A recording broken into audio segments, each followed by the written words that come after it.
अगर मैंने दोबारा सुना कि तुमने उस जगह की बात की है जहां तुमने मुझे कैद किया था,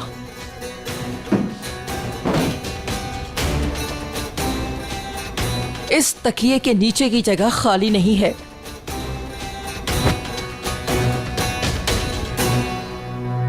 तुम वो औरत हो जिसने मेरे बच्चे को पैदा होने से पहले ही मार दिया। आज भी वो दिन मेरी आंखों के सामने धुंधला नहीं हुआ।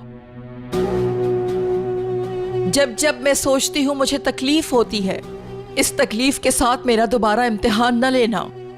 और तकलीफ बर्दाश्त नहीं कर सकती अब मैं। मेरा सोच सोचकर आज तक दम घुटता है।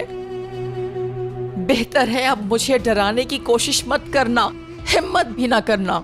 मैंने किसी को भी नहीं डराया है सुल्ताना, सिर्फ आगाह किया है। तुम्हारी तबीयत ठीक नहीं है, तुम अपनी तबीयत को संभालो, इसलिए होश में आ जाओ, बेहतर होगा। और अपने आंसू साफ कर लो, वरना तुम जानती हो मैं क्या कर सकती हूँ। कहीं हॉस्पिटल दोबारा ना भेजना पड़ जाए।